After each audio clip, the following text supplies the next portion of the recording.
Welcome to the Knock-On Effect podcast, where concussion meets conversation, with Adam Wood and Cliff Butler.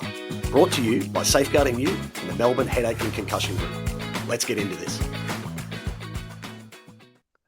All right, boys and girls, mums and dads, thanks for tuning in. I'm Adam Wood, and with my co-host and partner in crime, Cliff Butler, welcome to the very first episode of the Knock-On Effect, where concussion meets conversation. If you're running a club, coaching a team, playing sport, or you're a concerned parent, this podcast is for you. We're not all doom and gloom, and we're definitely not here to advocate cancelling contact sport. As parents, coaches, volunteers, and committee members of our kids' sporting club, Cliff and I both love community sport. As the CEO of Safeguarding You, I work with clubs and leagues to improve governance, risk, and compliance standards around child safety and concussion management. And no doubt there are challenges. But in working with you, Cliff, I've learned so much about concussion, and I'm really excited about the positive impact that we're going to have on community sport.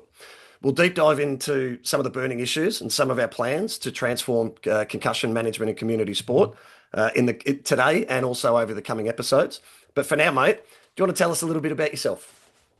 Yeah, g'day. It's good to be here, and as you say, it's awesome to be working with you and to have met you. It seems kind of serendipitous, I think, that we're both on the same kind of path, but also have different kind of skill sets to bring to this conversation. So, and this problem, I guess we want to call it. So yeah, my name's Cliff Butler. I've been an osteopath for roughly 25 years. And I guess being an osteopath's always been something I wanted to do, and it's been a path that I've walked and I've really enjoyed.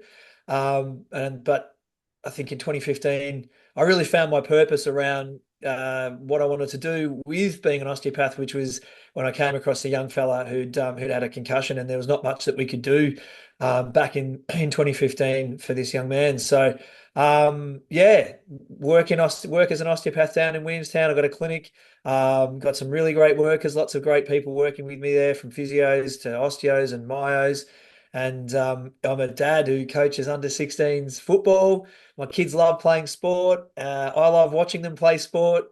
So it's just a pleasure to be here, and hopefully we can educate parents and, like you said, clubs, presidents, and the kids themselves. Yeah. Yep. And mate, tell us about the Melbourne Headache and Concussion Group, because that's also your brainchild, right? Yeah, so that's, again, definitely one of those kind of passion projects. So like I say, I think you find those things, if you're lucky enough to find those things in your life that get you out of bed and really inspire you. And I think the idea behind the Headache and Concussion Group was the immediacy of help that we can afford to people. I think all the osteopaths out there know we treat, sore shoulders, sore necks, and there's a bit of a process to it, and it can take multiple treatments and kind of multiple interventions. But I find and this is probably sounds a little selfish, but my bucket gets filled every day when I work with migraine and headache and concussion patients because of the immediacy of the outcome. So I just love that. We can really have an impact straight away with our patients, usually in the first session. And I mean, that's why why I got into being an osteopath, was to help people and to see people get up and feel immediately better. And also even just helping them understand why they've got the symptoms they have. That makes me smile. Makes me kind of appreciate my work. So the Headache and Concussion Group, based out of Williamstown, but we're looking to expand it throughout Melbourne. And just love working with that kind of headache, concussion, vestibular, migraine group of people, and feel like we can I really love it, benefit mate. And look, your positivity around this has really opened my eyes around, concussion. Either you put your head in the sand, what I find, people put their head in their sand, or they really fear it. And that's what we're going to dispel. That's what this podcast is about, to try and bring, awareness and education to the masses that concussion isn't the end of your career. If you manage it the right way, it's just a roadblock or a bump in the road to get over it. So with that said, this is the Knock-On Effect podcast. Let's get into it. So I'm going to share some slides that we'll talk through, mate, and actually look to talk through some of the why this podcast exists. All right, so why this podcast, mate? I'll throw it to you to open up, mate, and I guess some talking points that we can think through is what triggered this for you and for us. For you, was there a this can't keep happening moment? And then obviously we can allude to, I guess, how our paths crossed from a governance and a clinical side of things. Yeah, absolutely. I think I mean, it's really changing and evolving over the last 10 years. So I mentioned an incident in 2015 working with a young man, and I'll come back to that because that was really my trigger for working in concussion. But more importantly, at the moment, what I'm finding is there's a lack of information around. Some clubs that have got people like myself, or they've got finances to be able to roll out a concussion protocol, they're doing a good job. There's other clubs though that have just got no idea where to start, and I think that's why we started this podcast, was to kind of say, hey, it's not that difficult. If you put steps in place, you follow a procedure, then you can have really great outcomes for your young or old players or older players. We're talking about seniors all the way to juniors. You know, we're talking about everyone. We work with a number of clubs in the western suburbs, and we help them with solving this issue. So that is why I'm here with you, and why I feel like we're on this podcast, is to offer administrators, presidents, clubs, leagues, a solution to dispel the confusion, give you a process, give you a procedure to follow step by step to make this something that's really, really easy. And what I also see is that obviously in AFL, and that's probably your and my background that we're coming from. Predominantly, I do a lot of work with lacrosse as well at a national and state level. But what I'm seeing with AFL is a real fear in the parent trainers. So, you know, we have to have trainers at every game or the game doesn't go on. They're usually parents have done a first aid course. And I really feel for these parents because we're getting in. I don't know whether we're getting an increased incidence or an increased awareness as well of concussion in football. And these guys are at the coalface. And if the club isn't supporting these guys, then it is just really, really scary for them. So that would be my main focus, is to be helping those people with this podcast. But it's also great, you know, a lot of young footballers in their 18, 19, 20s are now waking up and understanding that their brain health is really important, and that playing football doesn't, like you say, when you have a concussion, it doesn't need to be the end of it all.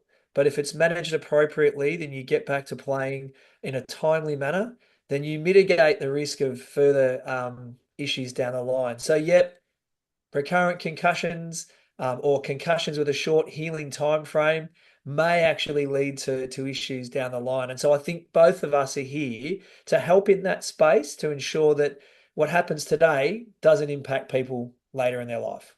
Yeah, well said, mate. And couldn't agree more with you. I think the kids are starting to be more aware of this with watching, the AFL players and their professional players being medically retired. So I think there's a space for the kids to be educated and take it more seriously. I think for me, what triggered this for me, I guess I've been the CSO, the child safety officer, the vice president at my son's basketball and footy club. And I saw that there was a real lack of knowledge and awareness out there. So that was the need that we need to, and there's very little information out there other than if you want to deep dive white papers, which very few do. There's not a lot of easy consumable information around, what is it and how to manage it. And so that's the point here. And I guess that for me, the this can't happen moment was even last year, once the concussion guidelines that were released by the Australian Institute of Sport and then the AFL. And that was known, and what everybody heard was 21 days. If I say I've got a concussion, I'm out for 21 days. And that started, I saw then the white line fever of coaches, trainers, and really parents. And I had a moment where one of the kids I saw hit the goalpost and he was out. He was, clearly a symptom or potential red flag of concussion.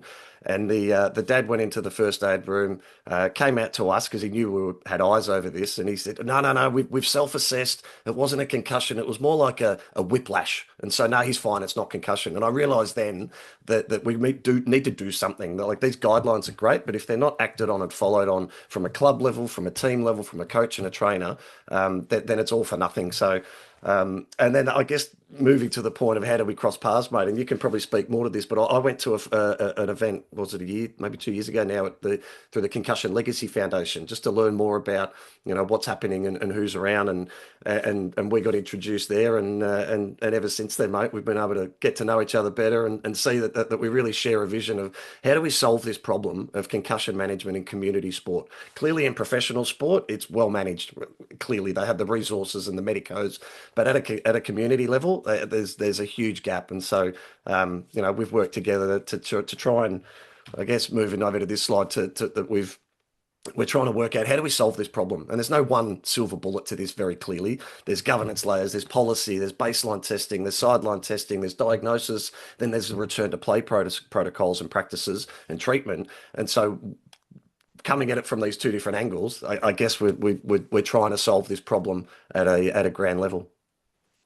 Yeah, look, and I think it comes down to, like you said there, a management plan that parents can parent trainers or anyone kind of observing on the day can clearly follow.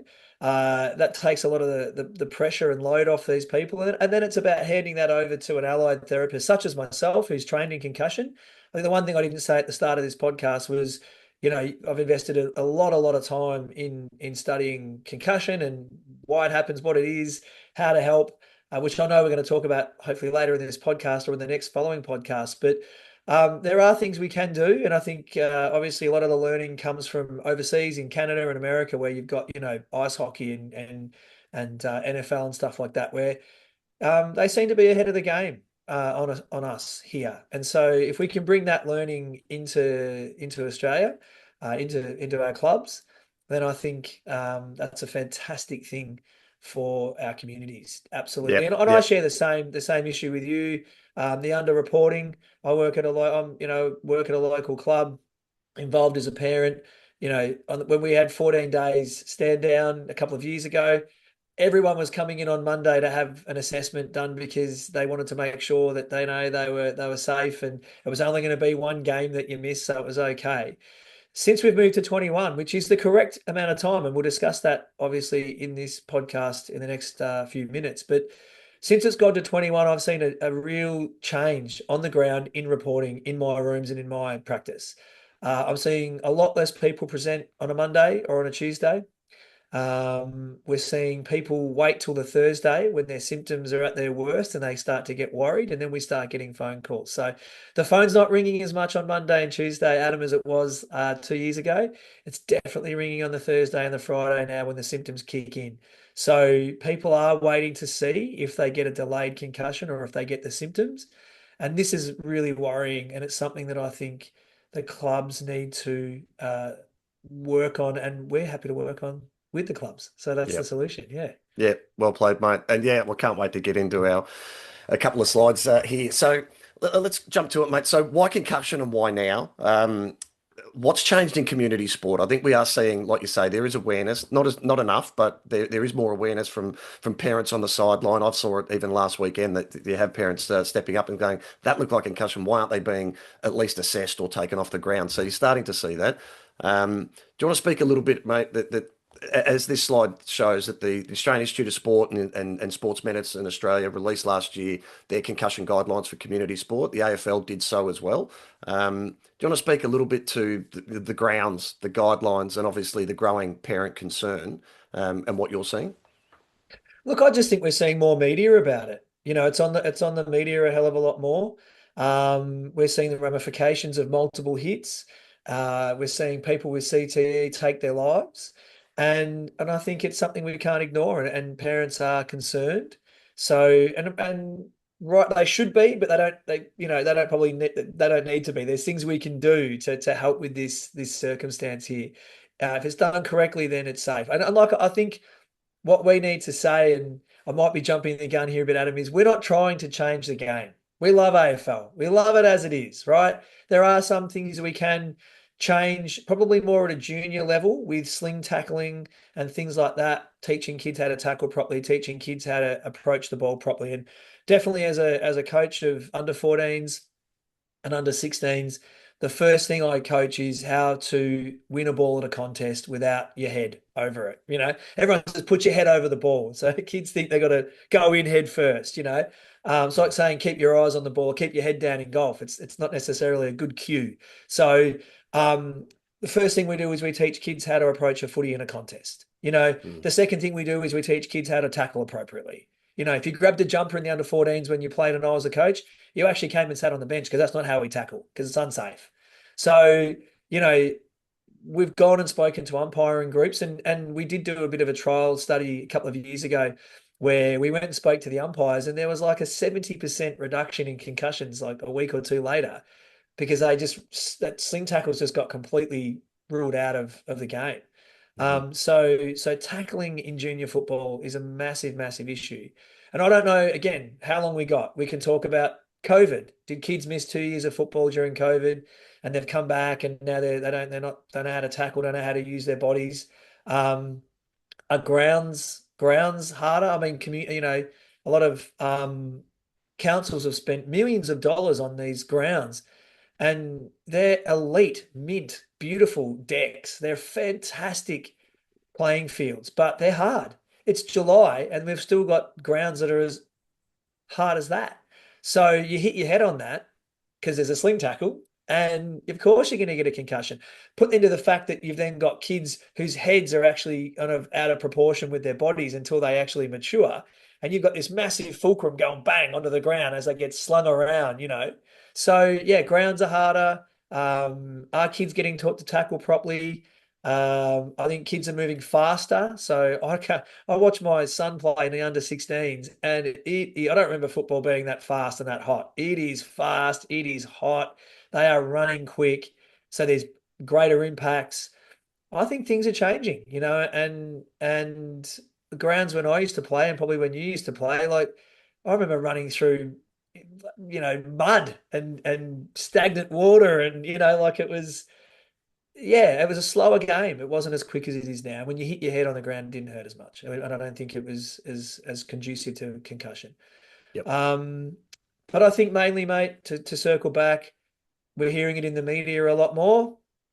And if you see one concussion that's bad, you don't need to see another one to take it seriously.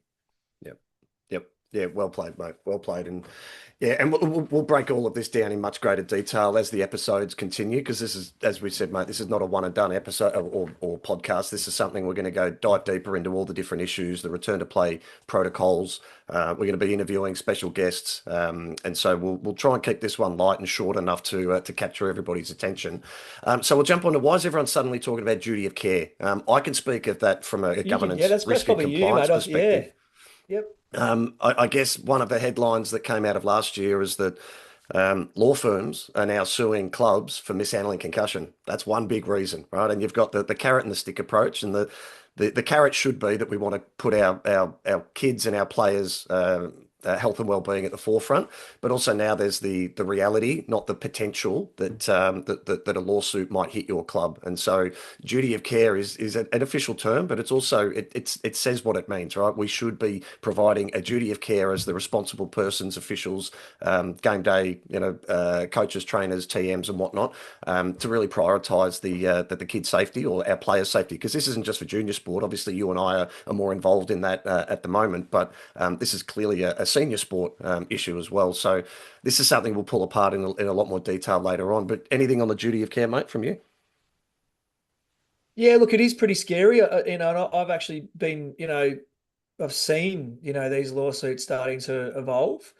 And that's scary for a club. It's scary for people involved in the club, because it can cost clubs tens of thousands of dollars. And we're obviously awaiting to see the outcomes of some active cases at the moment. So I think, yeah, clubs need to get involved. Doing nothing is not the solution. And I know that's the last point on your slide there. Like, you need to protect yourself, or you not just like in protecting yourself, you're protecting your players, right? So that's what it's all about, is player welfare and player protection. And I think that should be at the forefront. And if you focus on player welfare and player protection and outcomes, then you hopefully cover yourself off against kind of litigation. That's not legal advice, by the way, but it's still, I think doing nothing is not what is it? What's what I'm looking for? Like an Not a excuse. Or it's not a, viable it's solution. it's not a, yeah. It's not going to hold up in court to go, well, we don't know. We because Yeah, you well, do I know. mean, that So was the whole NFL's, defense back in the day, right? We don't have that. That yeah, is not a defense anymore. We know enough now no, to No. know that, sorry, we need to put, and that's why these guidelines are in place and the protocols, that it's very hard to ignore what is now public knowledge. Yep, 100%. There's a lot of information out there. I'm happy to go club to club. All I need is a couple of, meat pies and as payment, and we'll come around and I'm happy. I've got a slideshow ready to go. It's 30 minutes. Like it's not hard to educate, um, clubs and people within the clubs. So I think, yeah, oh, we didn't know. It's just not going to be an excuse anymore. Yep. Agreed, mate. So you did allude to this a little bit earlier on, but the knock-on effect. What are we not trying to do here? And you articulated this to me so well, really, over the last year or so. But do you want to explain this slide and what we're not trying to achieve in this? I love footy. I don't want to see it change. I don't want to see it change. I don't. The sling tackles I want to see change because they're crap. But concussions are going to happen in contact sports. And concussions happen in soccer too. Concussions happen in lacrosse. They happen in netball. Hmm. They happen everywhere. Anywhere where there's a possibility of collision, then concussions can happen.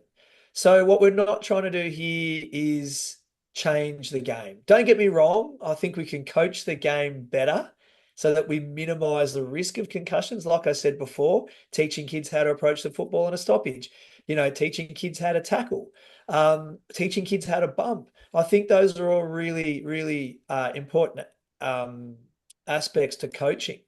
What we're really trying to do here is minimize recurrent knocks, right? So the real danger, which we'll discuss later, is getting head knocks or head impacts, I like to call them, because head knocks kind of makes it sound a little bit just blasé. A head impact, it's a mild traumatic brain injury is what we actually need to remember. Um, you know, two impacts within a fortnight because you didn't report the first one. Well, that's going to put you in a way worse position than if you just reported the first one and managed it.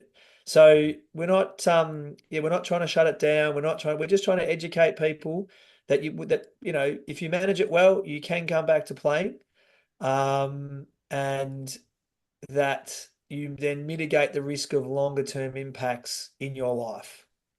Yep. So for Yep. me, that's the why is one, let's manage it properly so you get back in 21 days, hopefully, and you're ready to go. Right. So then there's treatments you can do within that. People don't think you can help and treat concussion, but in America, they're all over it. Canada, they're all over it. So yes, there's an immediacy of care that we need to implement to help you return to school, return to sport.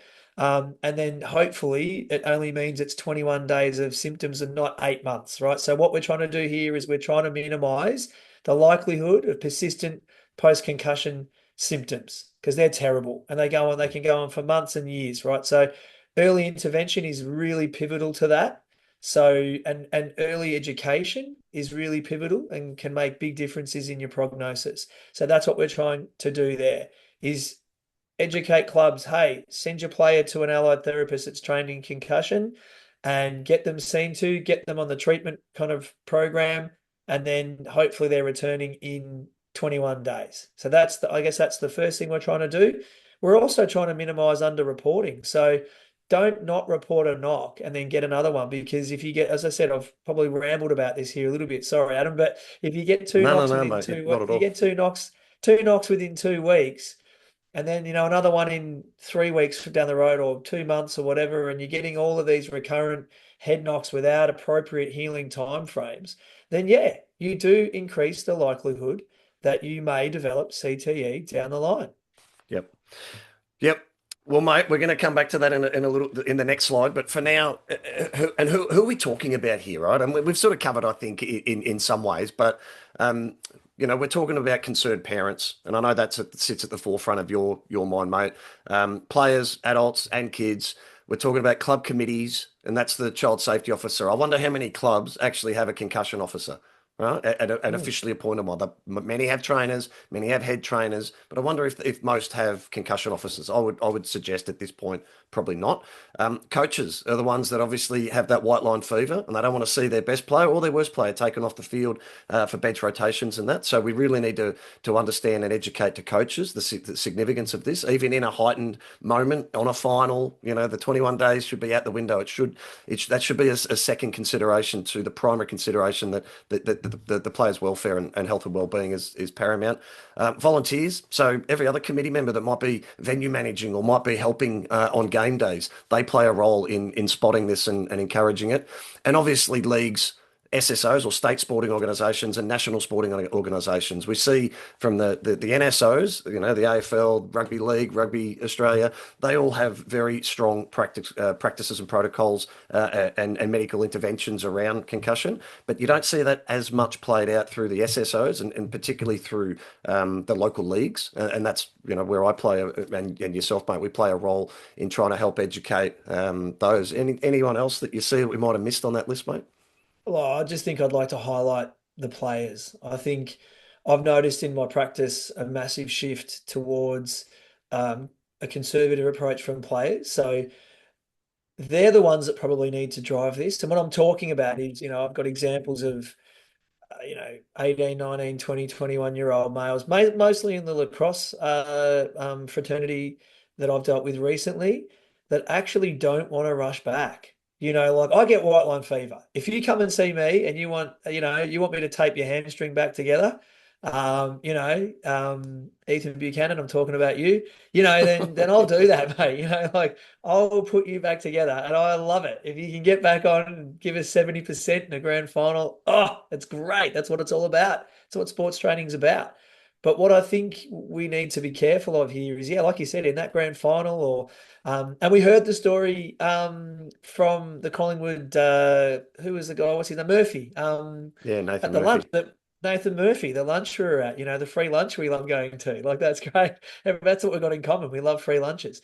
So, but Nathan Murphy, passes a scat six in the rooms in a grand final in the first quarter, walks out onto the ground, light sensitivity, noise sensitivity, confusion, in his words, and he pulls himself from the game.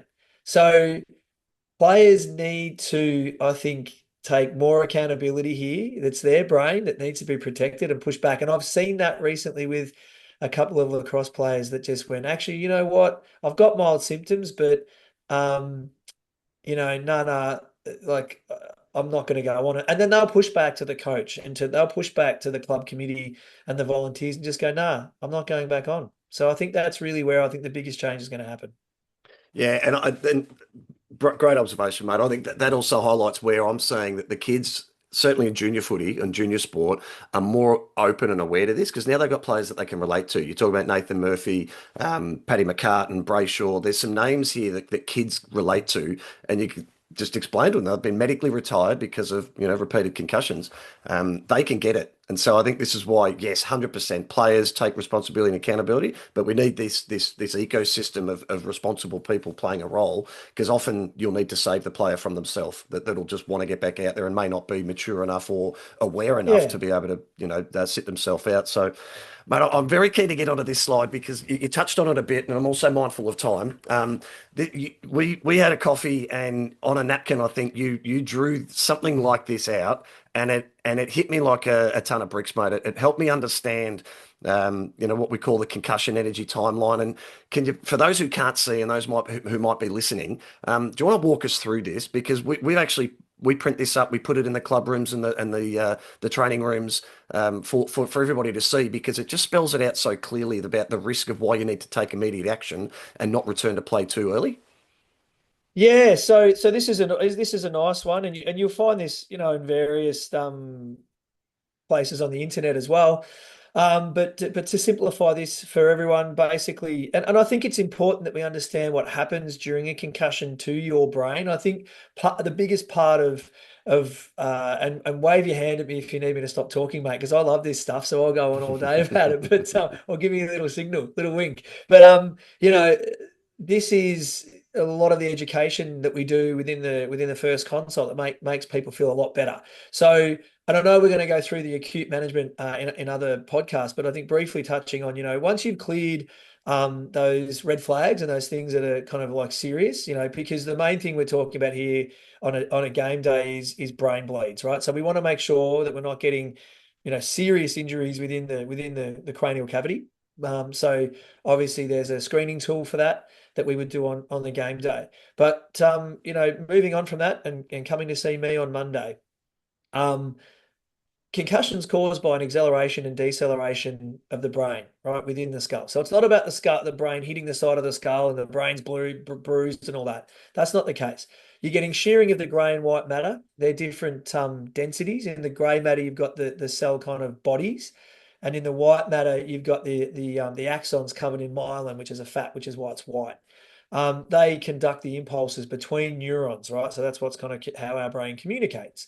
And so what we get with a concussion is a shearing, usually where the grey matter meets the white matter, and we shear that axon basically. So what that does is it's a stretching of the axon, which that then causes a like an ionic imbalance and a shift in the ions within the axon. So calcium floods out to keep it simple, and sodium and potassium potassium floods out and sodium and calcium flood in.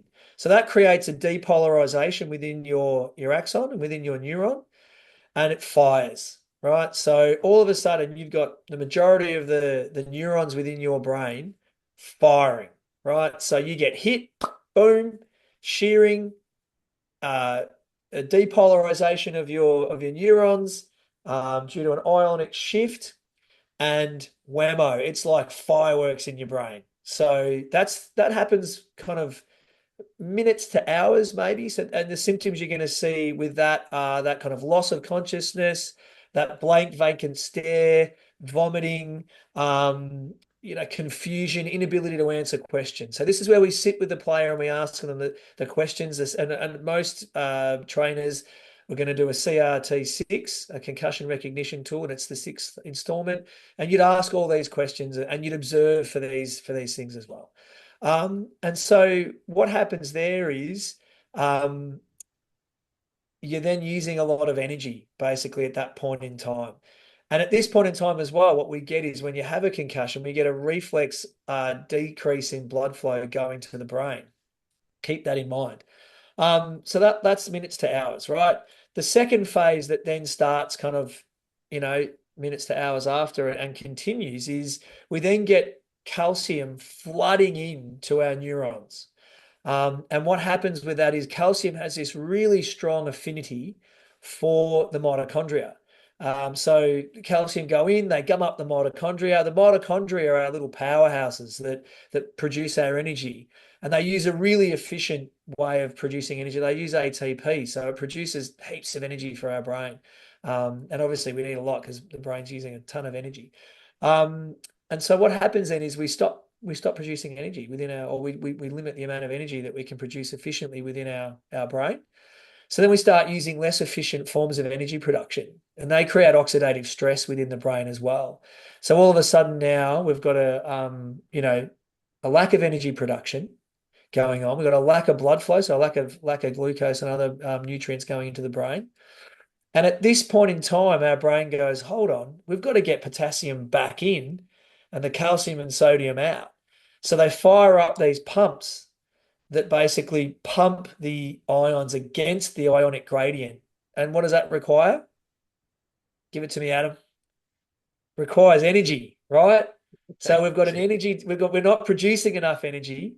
We have a higher energy requirement. We're not delivering glucose and other things into our brain that we can, use to create energy. So we end up with what they call this energy crisis.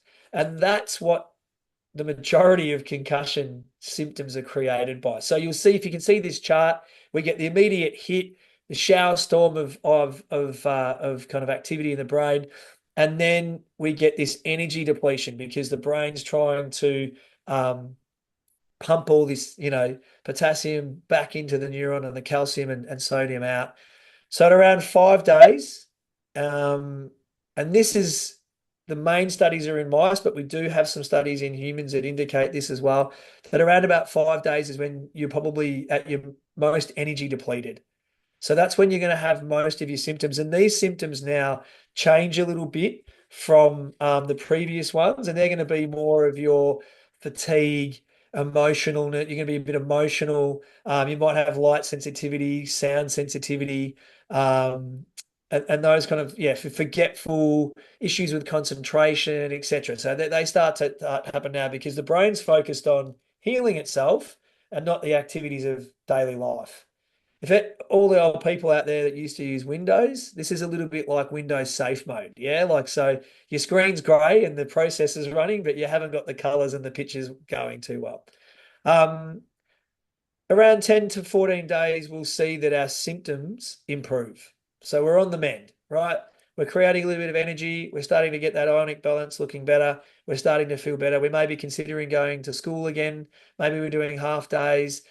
We should be jogging and doing some exercise. And we're starting to feel pretty good again. And we're thinking, hey, maybe I can go back and play footy. Funnily enough, 10 to 14 days is when we used to send kids back, only 2 years ago.